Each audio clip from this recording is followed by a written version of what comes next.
Guided by circumstances. Loss of life, sickness, and circumstances guided Josephine Porter from the South to the North, from loved one to loved one, from simple to complicated. She gave life to others as a wife, mother, and caregiver. Josephine Follins Porter was born July 11, 1922, on St. Simon's Island, the daughter of Hattie and J.W. Follins. Little did she know as a young girl, circumstances would not only take her away from St. Simon's Island, but would also continue to guide her life and influence her decisions in education, employment, and life choices. Her father was a successful farmer on the island and soon saved up enough money to open a store called J.W. Follins General Merchandise that was also successful.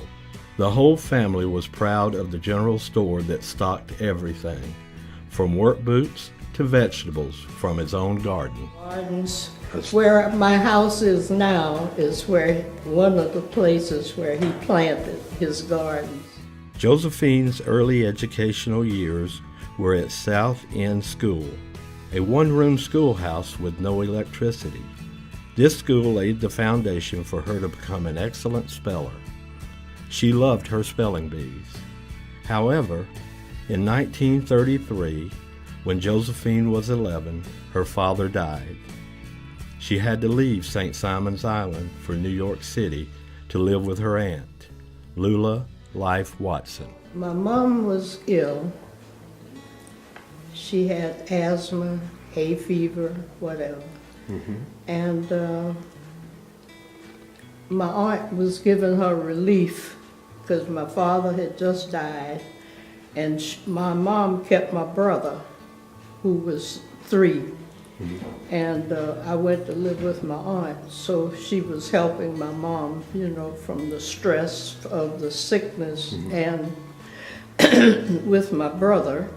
And so I stayed there until I finished high school.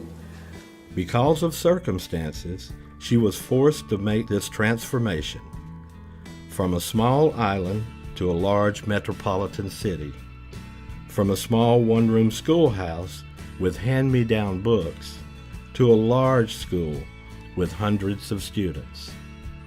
Then, after graduating high school, because of family circumstances, she returned to St. Simon's Island.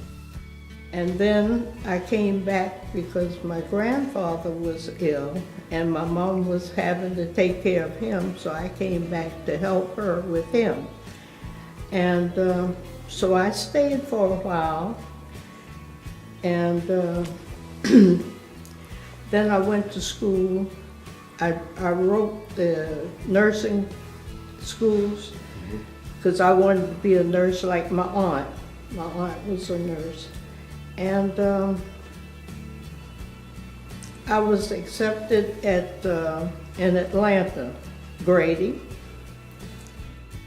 After graduating from Grady Memorial Hospital's nursing school, she returned home to St. Simon's Island for a year. Then, in 1946, she accepted a position at Goldwater Hospital on Welfare Island in New York City, where she worked for 5 years. Later, her nursing career took her to Beth Israel Medical Center in Lower East Side of New York. On December 31st, 1956, she was married and later gave birth to a healthy baby boy. After 38 years of marriage, her husband died. After losing her husband and being retired, she left New York City and returned to St. Simon's Island to live with her son. Because of life circumstances, Josephine accomplished much. She also studied art in high school and later studied at the New York Art Center and has sold many paintings. She has traveled to Canada, Bermuda, Hawaii, Spain, Greece, Turkey, and Morocco.